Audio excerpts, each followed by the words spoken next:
In this heart-wrenching story, a millionaire husband who had everything, including a beautiful wife, cheats on her and pushes her to the edge.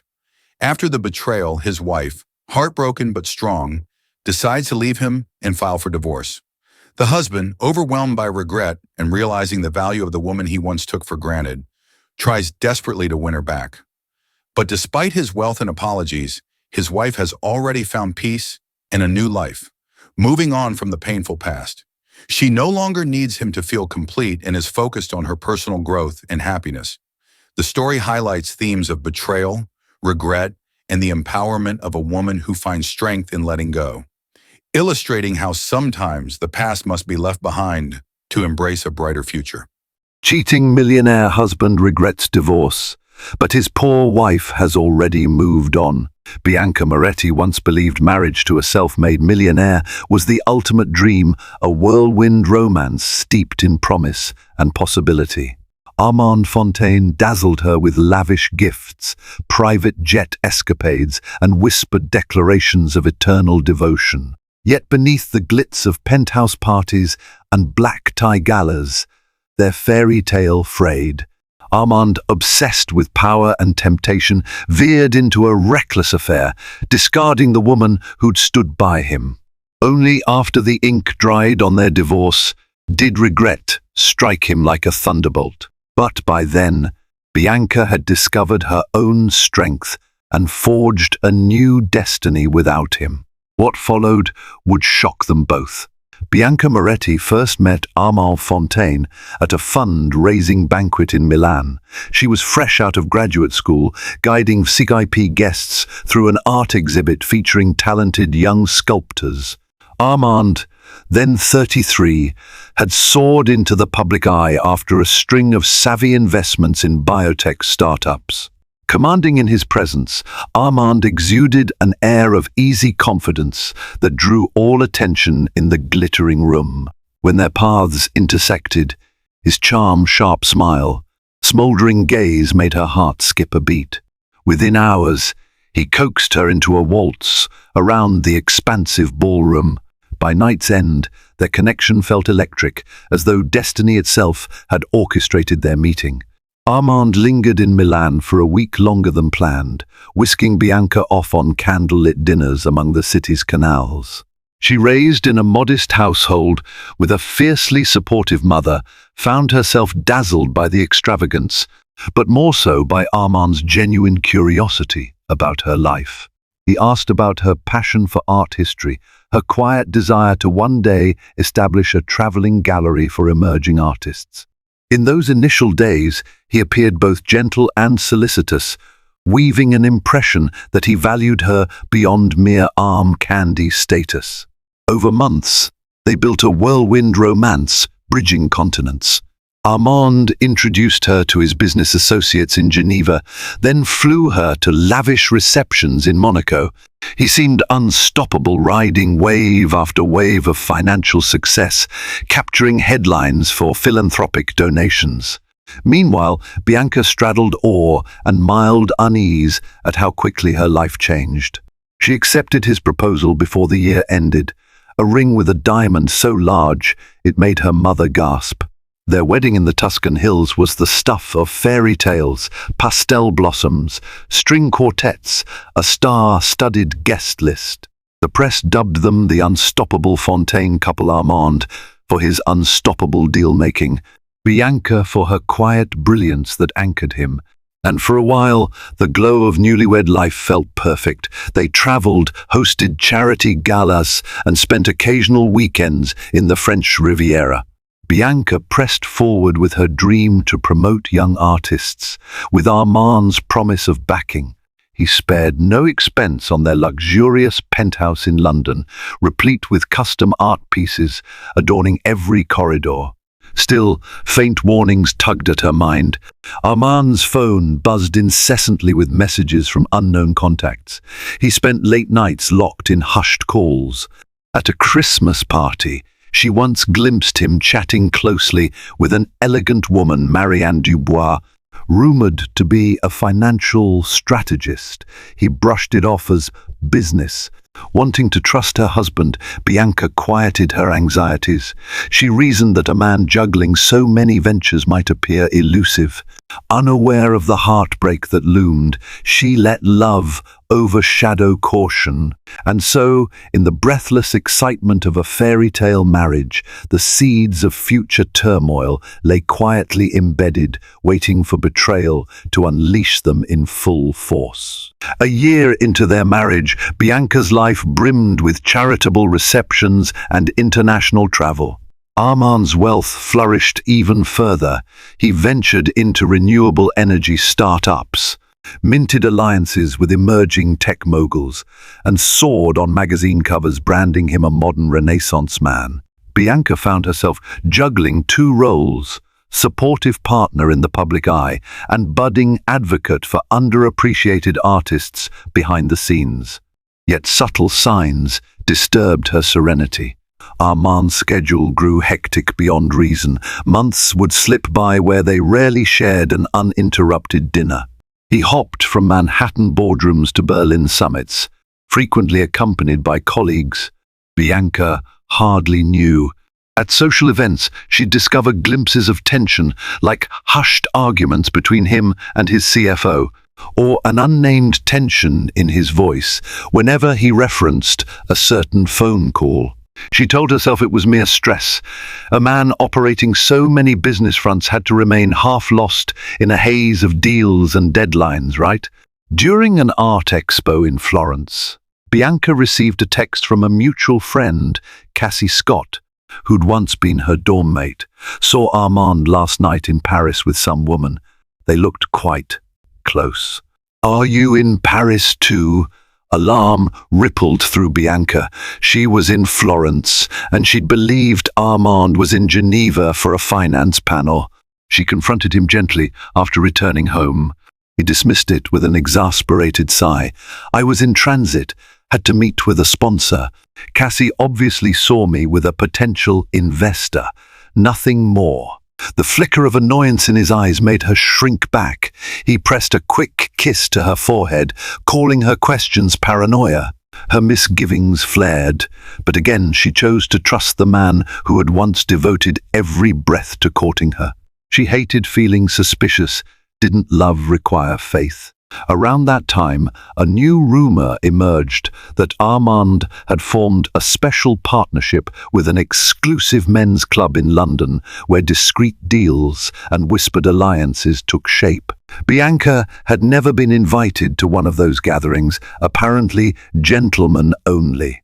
Cassie discreetly warned that Armand was rumored to entertain potential female clients in private chambers. Bianca, heart pounding, confronted him again. He brushed it off with a half laugh, half snort, accusing Cassie of stirring jealousy. He even turned the tables, reminding Bianca how her best friend once tried to crash a private function. "Don't let her sabotage us," he insisted. Exhausted by the swirl of rumors, Bianca resolved to ignore them. She told herself these tales might be born of envy. Armand's success attracted cynics. When he arrived home, some nights reeking of champagne, she tried to swallow her fears. Focusing on small, tender gestures he still offered like a gift, from her favorite boutique or a whispered apology for being preoccupied. But with each half-truth that she accepted, the foundation of her trust eroded. She denied the creeping possibility that Armand's affection might be drifting to another woman. The warnings multiplied, yet she clung to love's illusions, until the day that illusions shattered in a single, irrevocable moment. Bianca's heart hammered in her chest as she unlocked the penthouse door. She'd returned early from a short trip to Brussels, where she'd met with patrons for her traveling gallery project. She expected to find Armand away. He'd told her he was flying to Stockholm for a potential venture. Instead, upon entering, she sensed something off, a faint scent of exotic perfume drifting through the living area, the hush that suggested someone else was inside. She followed the trail to their master bedroom. The door stood ajar. Through the gap, she caught sight of Armand's silhouette entwined with a woman's form, lips locked in a fervent kiss.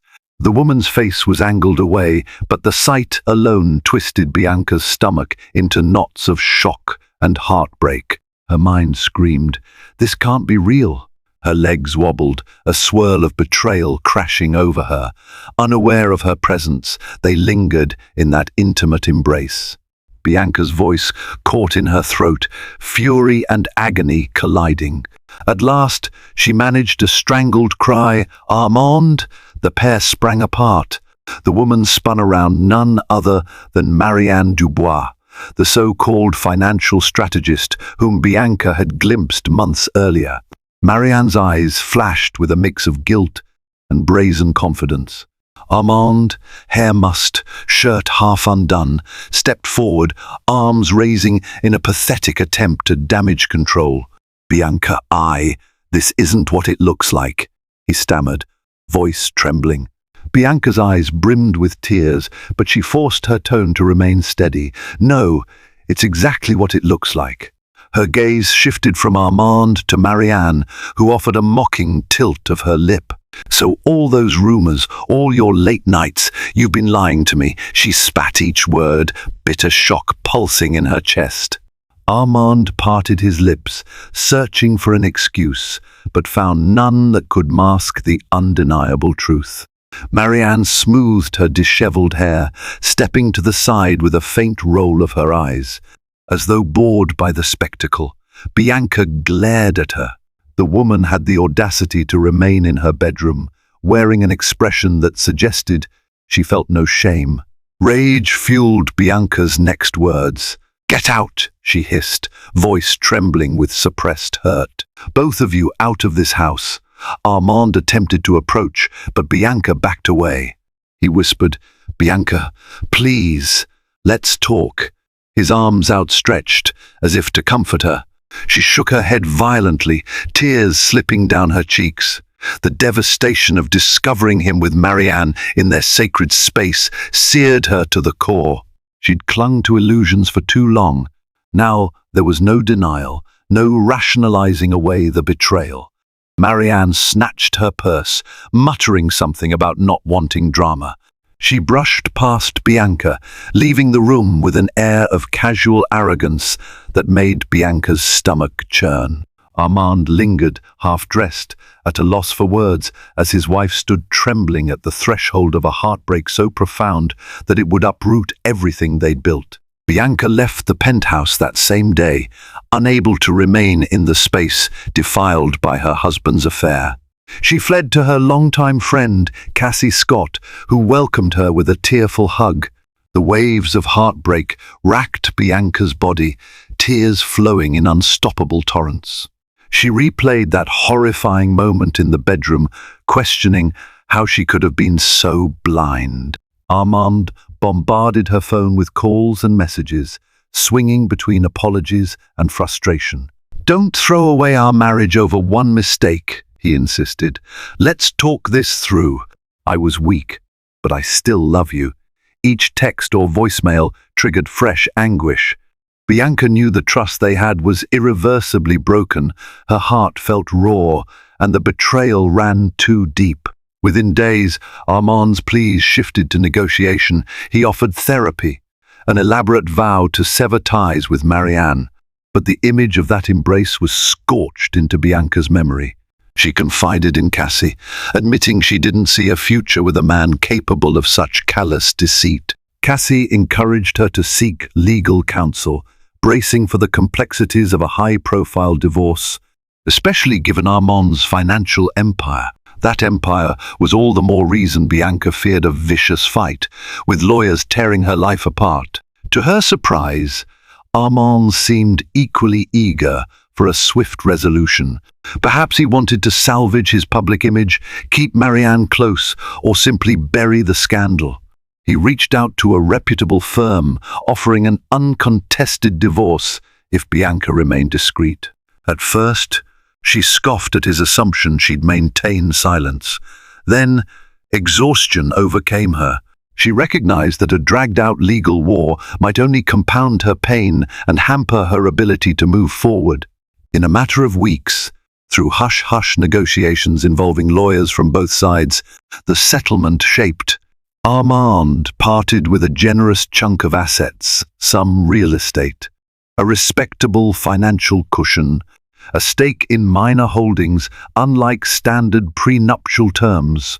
He seemed anxious to finalize the divorce swiftly, presumably to quell rumors of his affair. Bianca didn't fight for more than she needed. She valued freedom over further entanglement in Armand's deals. The final decree was hammered out behind closed doors. The day she signed the divorce papers, Bianca felt a numbness. The swirl of heartbreak had steadied into quiet acceptance. She glimpsed Armand across the conference table, his usually confident posture slumped, eyes red-rimmed. He looked at her with regret, but no words passed. The judge stamped the forms. It was done. Their marriage was over. She emerged from the courthouse, heart heavy yet strangely relieved. She was no longer Miss S. Fontaine. She was simply Bianca Moretti again, carrying emotional scars from discovering the man she loved entwined with someone else.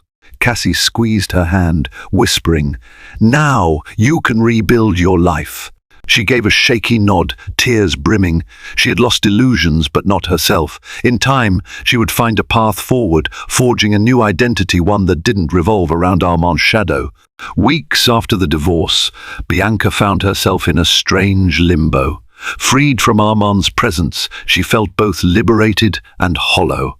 She stayed with Cassie temporarily, then used part of her settlement to lease a modest yet modern apartment in a less flashy part of London. Despite her heartbreak, she forced herself to re-engage with the philanthropic events she once championed, determined to maintain her identity beyond being Armand's ex-wife.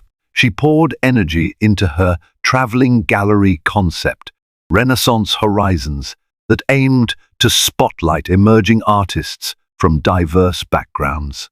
She began planning a pilot exhibit, forging alliances with small but respected galleries across Europe. Freed from Armand's overshadowing presence, she discovered a sharper sense of purpose. No longer was she the side piece to a millionaire's main act. She was forging her own stage. Support came from corners she never expected. Some acquaintances from her married life, once enthralled by Armand's wealth, reached out privately, congratulating her for walking away with grace. Others quietly gossiped, likely suspecting scandal behind their swift divorce. Bianca maintained politeness, refusing to clarify the details. She refused to degrade herself by fueling tabloids with details of Armand's infidelity.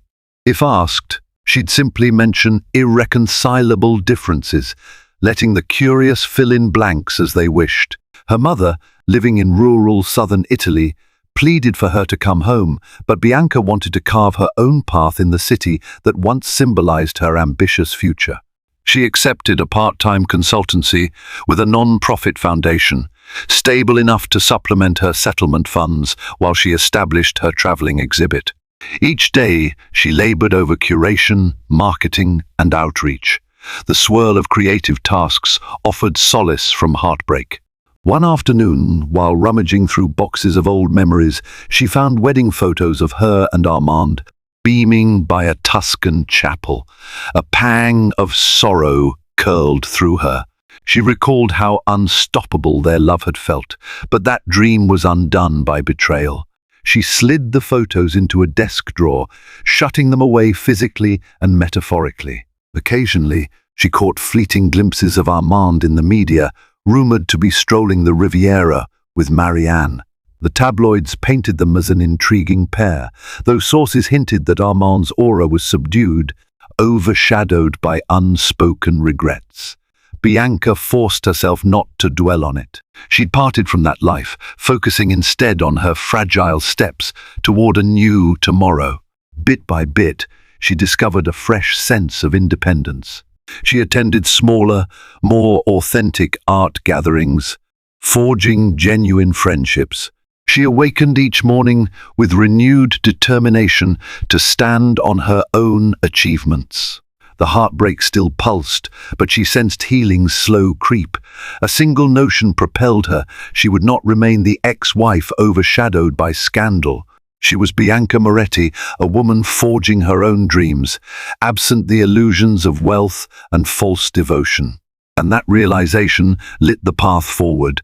While Bianca forged ahead, Armand Fontaine drifted into a curious haze. Days after finalizing the divorce, he'd attempted to continue life as normal, meeting investors, dabbling in new acquisitions. Yet a nagging emptiness trailed him. He realized that without Bianca, the penthouse felt too large, too sterile. Marianne's presence, once thrilling, turned suffocating. She demanded attention, but her allure had dulled the moment Bianca walked out of his life. He tried burying regret under a lavish lifestyle, exclusive clubs, high-stakes poker matches, private jets, to exotic getaways. However, the once invigorating swirl of parties now left him hollow. He flicked through photos on his phone of him and Bianca in their happier days, her radiant smile etched into memory. Guilt gnawed at him. He recalled her quiet intelligence, her unwavering kindness. He missed her gentle voice, the sense of being genuinely understood. Occasionally, he'd reach for his phone, tempted to call. Yet he hesitated, fearful she'd reject him or ignore him altogether.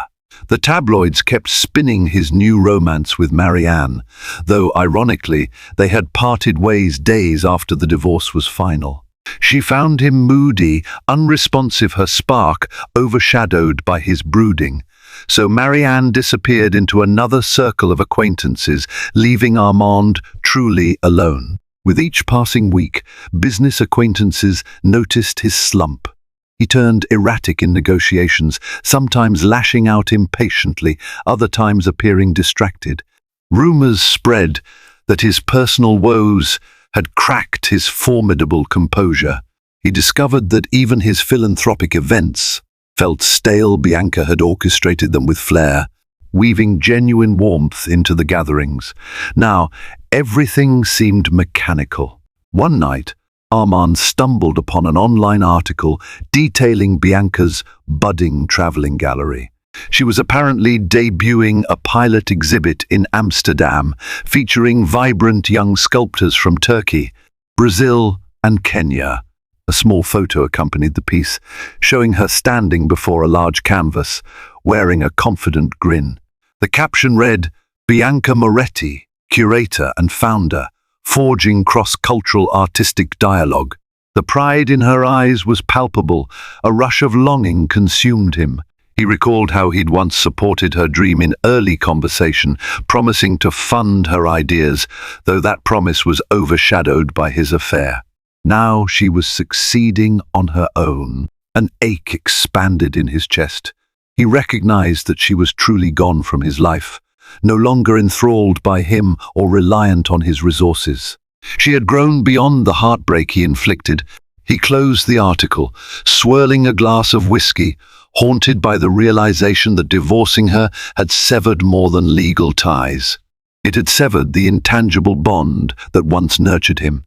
Late that night, he gazed out the penthouse window, the city's lights glimmering. In the quiet, he accepted a painful truth. He regretted letting her go more than words could convey. Yet he doubted she'd ever open the door to him again. Bianca's traveling gallery pilot took off faster than she anticipated.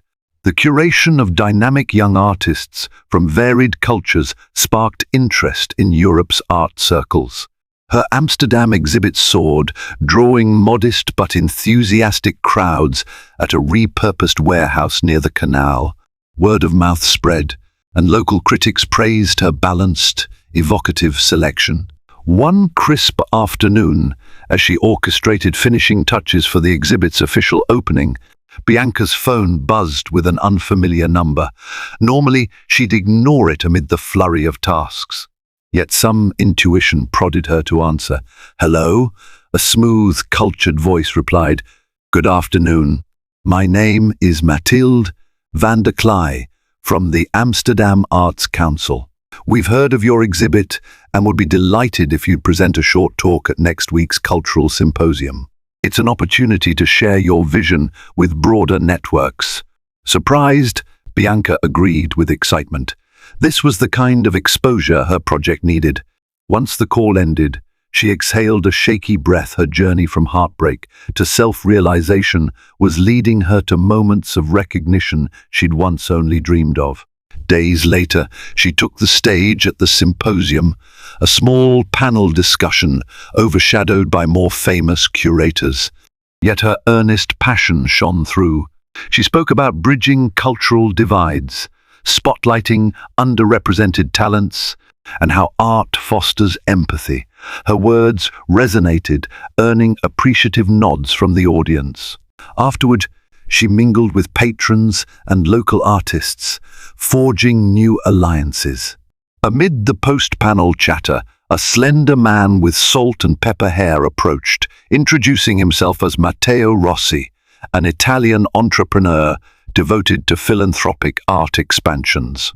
"I admire your approach," he said with a gentle smile.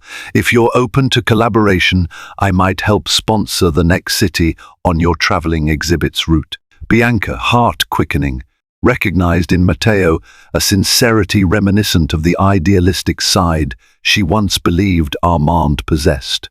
They chatted for nearly an hour, discovering shared interests in empowering youth through art.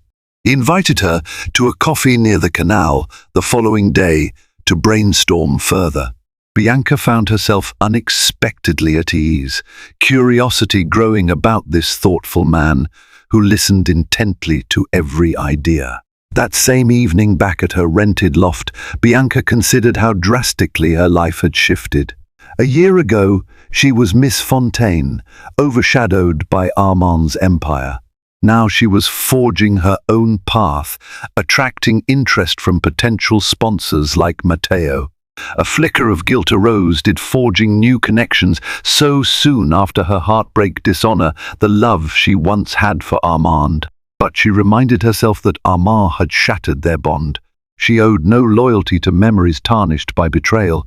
So, with cautious optimism, she accepted Matteo's invitation, sipping coffee beneath Amsterdam's autumn skies, discussing art budgets, next steps for the traveling exhibit, and a subtle, friendly chemistry that hinted at a possible new beginning. In that moment, she realized she was truly moving on, forging a life unencumbered by Armand's shadow. She would remain open to new inspirations, new partnerships, and maybe even the glimmer of new love. Armand couldn't rid himself of the regret gnawing at his soul. He had tried to fill the void with new acquisitions, extraneous business trips, even fleeting social engagements. None offered the warmth Bianca once brought.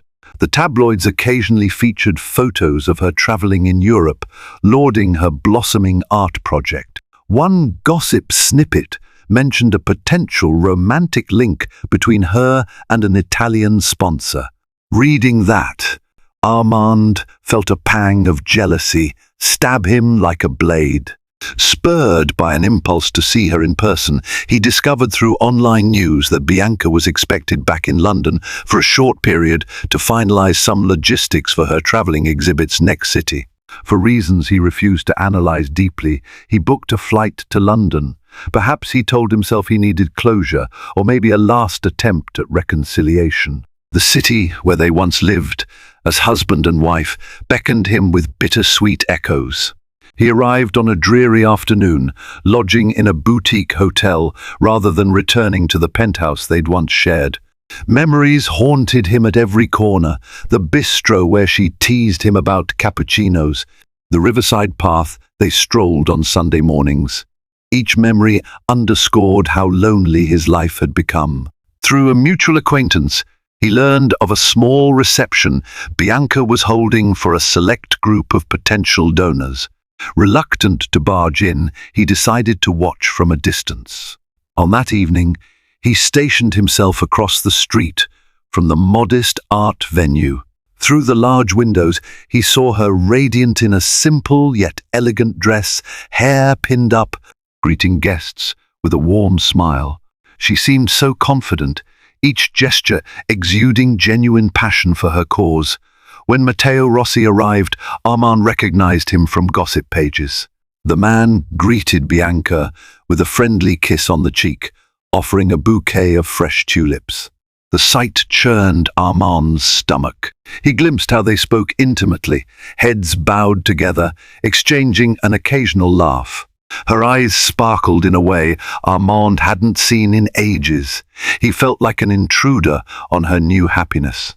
Torn between wanting to approach and acknowledging he had no place there, he remained hidden in the shadows. The reception bustled on for an hour or more, with guests filtering in and out. Each time Matteo and Bianca locked eyes or shared a grin, Armand's insides twisted. Finally, the event began winding down. As guests departed, Bianca and Matteo lingered, chatting quietly while tidying up stray brochures. Armand realized with a shock that Bianca truly seemed content, untethered from the heartbreak he caused. A pang of remorse mingled with longing.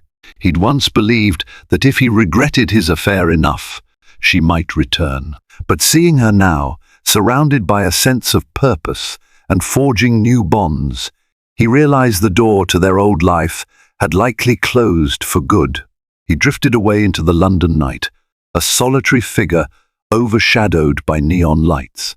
The woman he had taken for granted was forging a bright path. If he'd had any illusions of a simple apology bridging the gap, this glimpse of her new reality dispelled them. She was lost to him, and he only had himself to blame.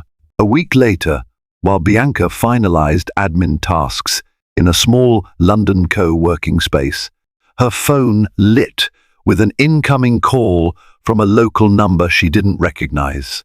She cautiously answered, half expecting another sponsor inquiry. Instead, Armand's voice flooded her ear.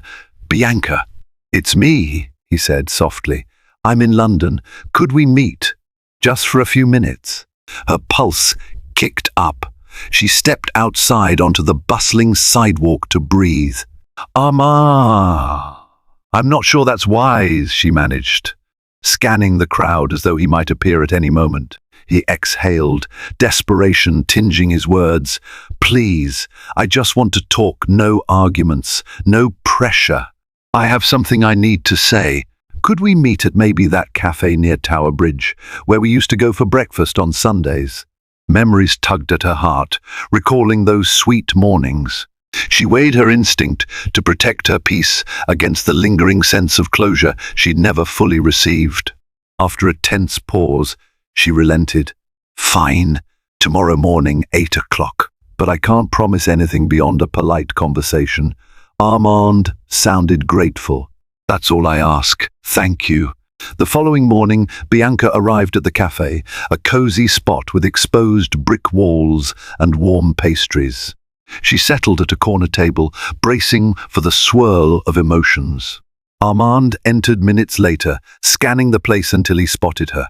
Dressed simply, he appeared subdued, lacking his usual air of unstoppable confidence.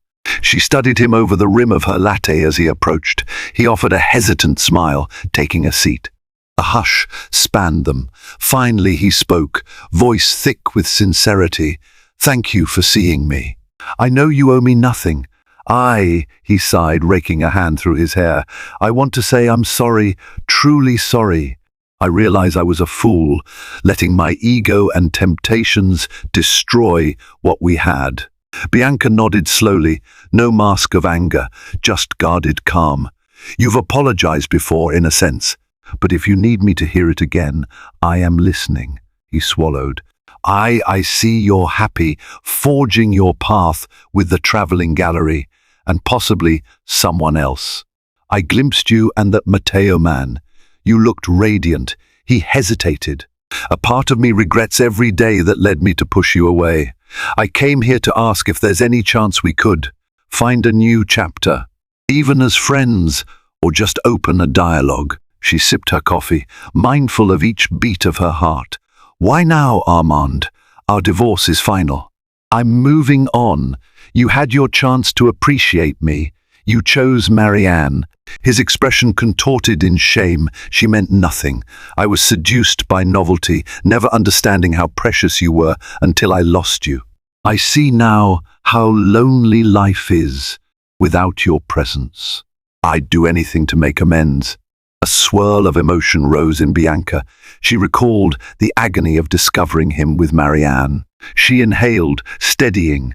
I appreciate that you're sorry, but you have to accept that the damage is done. My life's path diverged. You can't unravel time. He leaned closer. Can we at least talk occasionally? Start fresh, maybe remain in each other's orbits. She placed her hand on the table, ring finger unadorned. I don't hate you, Armand, but I can't let you back into my heart. I've found peace, and possibly a future that doesn't include you. That's my reality now. His eyes misted. The hush enveloping them spoke volumes of finality. She softly withdrew her hand, finishing her latte. The confrontation he sought became an undeniable acceptance that her world no longer revolved around him. For once, he had to face the regret without illusions, watching the woman he once called wife stand tall in her independence. Fate has a sly way of tangling ex-lovers' paths. In the weeks following Bianca's conversation with Armand, her traveling gallery gained momentum. More sponsors signed on, including Matteo. Together, they arranged a highlight exhibition in London, featuring sculptors from her inaugural Amsterdam show, plus new talents from Eastern Europe. The event promised a modest but influential crowd, including media coverage that could propel the project internationally. The night of the opening, the gallery space bustled with a lively hum. Bianca, in a flowing white dress, greeted arrivals with shining eyes. Matteo hovered at her side, beaming at how well the exhibit shaped up. She felt proud this was the fruit of her perseverance, unshackled from being someone's wife. Not long into the event, murmurs rippled through the crowd. Armand Fontaine had arrived. He lingered near the entrance, impeccably dressed, offering a tight nod to acquaintances. Whispers flared. Isn't that her ex-husband? Are they reconciling? Or is this drama about to unfold? Bianca steeled herself. She'd not invited him, but perhaps he heard about the exhibit through mutual channels. She braced for confrontation, but also recognized that this was a public space. He might be curious or wanting to show support. Armand strolled the exhibit's perimeter, admiring the sculptures. People parted around him, unsure how to react to his presence. Eventually, he circled toward Bianca. She turned, heart thrumming, as he approached with a subdued smile. "Congratulations," he said gently. "The exhibit looks fantastic." She forced a polite nod. "Thank you." Matteo stepped forward, eyeing Armand with measured caution. Bianca introduced them calmly. "Armand, this is Matteo Rossi, my collaborator on this gallery and sponsor for future expansions." "Matteo, meet Armand Fontaine." Matteo extended a polite handshake, though tension underlay the greeting. Armand's gaze flicked between them, recognizing the man who had seemingly taken his place in Bianca's realm of support and perhaps affection. He cleared his throat. "I appreciate the invitation, though I realize you didn't specifically ask me. I wanted to see your success in person." Bianca inhaled, forcing composure. "You're welcome to appreciate the art, but please, tonight is about these emerging talents. Let's keep everything cordial." Armand nodded, scanning the crowd. He noticed onlookers discreetly gawking. His tone softened. "I won't linger. I wanted to show I support you, even if from a distance." Matteo gently placed a hand on Bianca's elbow, guiding her away to greet newly arrived donors. She left Armand standing amid the sculptures, overshadowed by the vibrancy of her new life. Observing her drifting off with Matteo, Armand felt a pang, a sense that he was a relic at the edges of her forward momentum. As the evening wore on, Bianca barely interacted with Armand. Busy with speeches and press interactions, she soared in the glow of her creative endeavor. Armand after a final, appreciative look at the central sculpture, departed quietly. The swirl of guests parted around him as though he were invisible. For once, it was the ex-wife's achievements shining center stage, and his presence felt tangential, a humbling testament that her world kept turning beautifully without him at its core. Buoyed by the emotional high from Bianca's successful exhibit, Matteo proposed a celebratory dinner the next evening. He reserved a chic, discreet restaurant in Mayfair, inviting a few of Bianca's close team members. The meal was pleasant, peppered with laughter and toasts to the blossoming traveling gallery. Bianca found herself leaning into Matteo's easy charm. His sincerity contrasted starkly with Armand's old bravado. A subtle warmth coursed through her when their hands brushed while passing a dish. Halfway through dessert, Bianca's phone lit up with a call from an unknown number. She tensed, suspecting it might be Armand or perhaps another sponsor. Stepping away, she answered. Indeed, it was Armand's voice, subdued yet earnest. "Bianca, can we meet tomorrow? I have something important to give you. Please, it won't take long." Sighing, she cast a glance at Matteo in the distance, who was engrossed in conversation. She weighed ignoring the call, but curiosity nudged her. "Fine," she said quietly. "I'll meet you at the cafe near the gallery tomorrow, around 10. Keep it brief."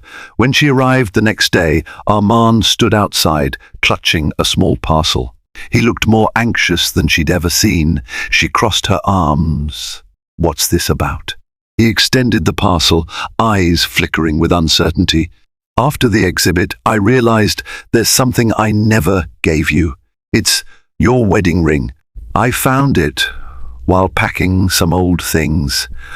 You left it behind in the penthouse. I know you have no reason to wear it, but I felt you should have it." Heart constricted, she accepted the box. Inside lay the ring that once symbolized forever. She stared at it, memories swirling her, trembling. I know the radiant vow they once shared. "Thank you," she said softly, snapping the box shut. "But that's not enough reason to drag me here." He inhaled shakily. "I also wanted to say I'm leaving London soon. I realized there's no place for me here. And I wanted your blessing to remain a silent supporter of your philanthropic visions. I can still donate or help behind the scenes if you'll let me, without stepping on your territory." Bianca's eyes flickered with surprise. She recognized sincerity in him, or at least regret. "It's your choice to donate, but don't expect closeness from me. My life has moved on. I appreciate your respect." He nodded, gaze distant. "I see how well you're doing with Matteo. If he makes you happy, then I guess that's the best outcome. I can't undo my mistakes." A pang rose in her chest, a swirl of old love's ghost mixing with relief that he was acknowledging reality. "Thank you," she whispered, tucking the ring box in her purse. "Take care, Armand." He stepped forward as if to embrace her, but she edged away. The boundaries were set. With a final, wistful look, Armand departed. She watched him fade into the London crowd, feeling a subtle release. His attempts at reconciliation were real, but came far too late. She exhaled, a shaky mixture of sadness and liberation, turning back toward the new horizon she'd cultivated without him. Back at her apartment, Bianca placed the ring box in a drawer, her final acceptance that those vows were no longer binding her. She told herself that life was too short to cling to regrets. Each day, she immersed in the gallery's expansion. Matteo proved an invaluable ally, connecting her to philanthropic networks throughout Europe. Their synergy felt genuine, unburdened by hidden agendas. As they traveled to a new exhibition site in Barcelona, Bianca found their chemistry deepening. Even a casual stroll through the winding alleys of the Gothic Quarter felt like a shared adventure. Matteo's gentle sense of humor and unwavering support for her artistic vision melted away her caution. She realized how refreshing it was to be admired for her own ideas, rather than overshadowed by a husband's empire. One evening, after a busy day setting up sculptures in a historic courtyard, they lingered under the twinkling Spanish stars, sipping sangria. Matteo gazed at her with quiet admiration, voice gentle. "Working with you these past months, it's been more than just business for me, Bianca. Hope you sense that." Her cheeks warmed, heart fluttering. She recalled the heartbreak Armand inflicted and how she'd vowed to remain cautious. Yet Matteo's kindness had become a steady balm. "I sense it," she admitted softly, eyes downcast. "But I'm still healing. My marriage's end wasn't just a heartbreak, it shook my belief in love." He took her hand delicately. "I understand. I'll move at your pace. Just know that the time I spend with you, it's more meaningful than I can express."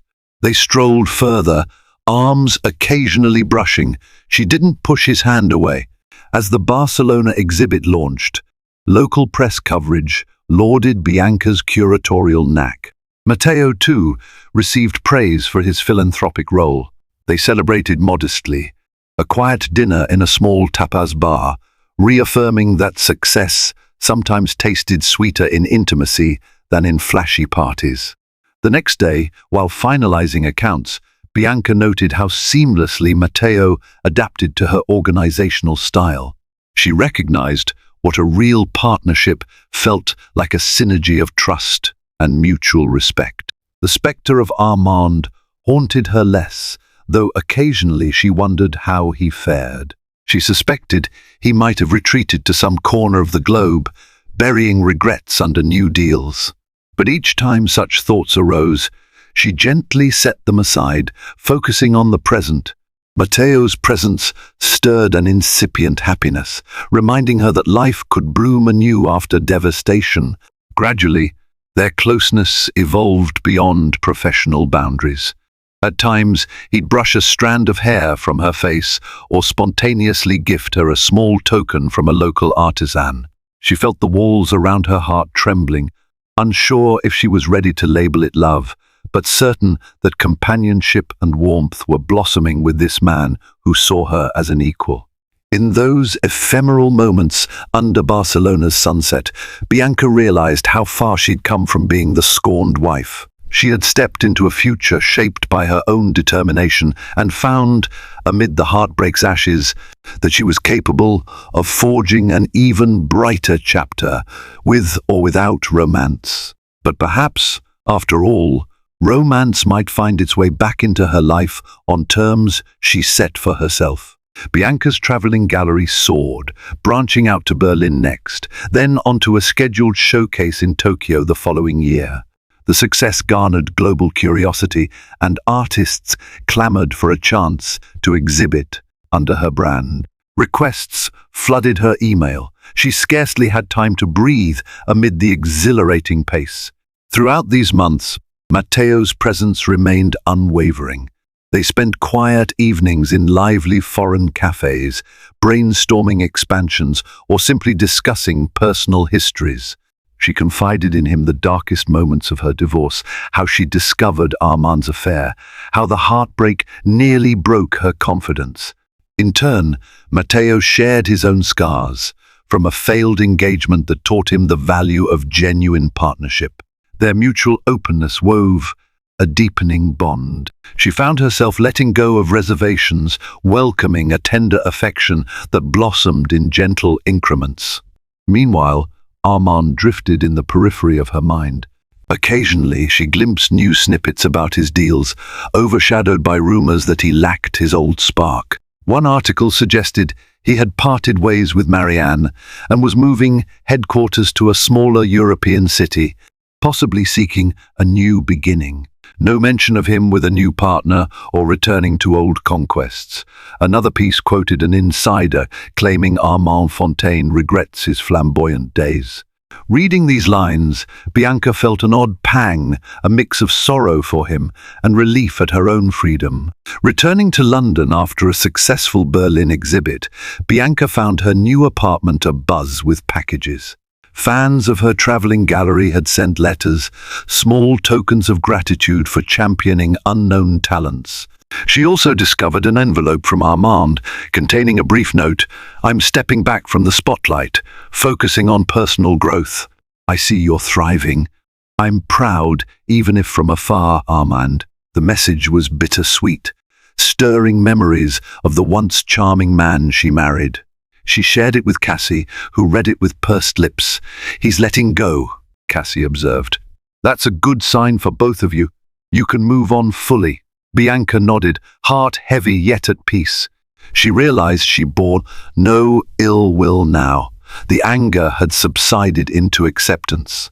She wasn't naive enough to revisit the marriage, but she could permit herself the grace to forgive in time. In the hush of a rainy afternoon, she tucked Armand's note into a drawer, next to the wedding ring she'd reclaimed months earlier. They were mementos of a chapter closed. That day, Matteo visited to help finalize shipping details for the Tokyo show. They ended up cooking a simple meal together, in her kitchen, laughter echoing in the snug space. He teased her about the messy trail of sauce she left on the counter. She teased him about his attempt to speak Japanese. Beneath the playful banter, Bianca felt a swell of warmth. Life had indeed moved forward, and the tide of heartbreak had ebbed, leaving a calmer, more resilient version of herself. The Tokyo exhibit proved a triumph, cementing Bianca's reputation as a rising visionary in the global art scene. Critics lauded her innovative curation, bridging cultural narratives through carefully chosen pieces. Each day, she navigated a flurry of media interviews, praising the featured artists and her sponsors, including Matteo Rossi. The two found synergy not just in business, but a quietly deepening romantic bond. They still refrained from official labels, both cherished a paced approach. But their close partnership spoke volumes. One late night in Tokyo, as the city's neon lights shimmered outside their hotel windows, Matteo gently took Bianca's hand. "You've achieved so much," he murmured. "And I see how passionately you keep giving artists a platform. I can't help but admire your strength. You overcame heartbreak with such grace." She squeezed his hand. "It wasn't always graceful," she admitted, "but I refused to let heartbreak define me. This traveling gallery was my chance to reclaim a life of my own design." Her eyes gleamed with humble pride. Matteo brushed a soft kiss on her forehead, respect radiating from his gaze. "I know you're cautious about love, but if you're willing, I want to walk this path with you. Not overshadow you, but stand beside you as a true partner." A tender acceptance spread through Bianca. She recognized that the ghost of Armand was no longer a barrier. Her heart had found new rhythms, beating in step with fresh aspirations, a new dawn untainted by old betrayals. She gave a gentle nod, leaning into Matteo's embrace. "I'd like that," she whispered. When they returned to Europe, the traveling exhibit soared to new destinations. Invitations poured in from North America, Asia, and beyond. Bianca found herself busier than ever, but no longer alone. Matteo seamlessly supported the organizational load. They built a small yet passionate team of curators, interns, and marketing professionals. Each day brimmed with possibility, a testament to how adversity could sow seeds of unexpected growth. As for Armand, occasional updates trickled in through industry chatter. He quietly scaled down his flamboyant empire, focusing on smaller, more stable ventures. Some said he grew introspective, spending time volunteering or traveling. Others claimed he occasionally glanced at photos of Bianca's success, privately acknowledging she'd blossomed beyond his shadow. Whether rumor or truth, Bianca no longer felt the sting of his name. She carried no illusions that he might reappear to disrupt her new life. One breezy afternoon in Paris, her exhibit opened at a famed art institute. Hundreds attended, enthralled by the vibrant sculptures and paintings bridging continents. Matteo approached with champagne flutes, offering a toast to your unstoppable vision. She clinked glasses with him, a bright smile lighting her face. The swirl of the crowd around them felt both exhilarating and surreal. In that moment, Bianca recognized she had reached a place beyond heartbreak. She was forging forward, not to prove anything to a husband who once betrayed her, but to honor the self she had become, a woman capable of love, achievement, and resilience, unbound by regret. For Bianca Moretti, heartbreak first thrust her into despair, her husband's brazen affair toppling the life they built. Yet that betrayal ignited a fierce determination she never realized she possessed. Stepping away from Armand's millionaire shadow, she discovered a voice of her own, curating a traveling gallery that wove art, culture, and second chances. While Armand's regret arrived too late, Bianca forged ahead, crafting a future enriched by genuine partnerships, a renewed faith in love, and a spirit of independence that soared beyond any penthouse's confines. If this gripping tale of lost illusions and triumphant rediscovery resonated with you, please like, share, and subscribe to our channel. Your support allows us to continue weaving stories filled with drama, heartbreak, and the uplifting power of human resilience. Thank you for joining us, and remember, even after the deepest betrayal, it's still possible to step forward boldly and find a life where heartbreak becomes a stepping stone to greater strength.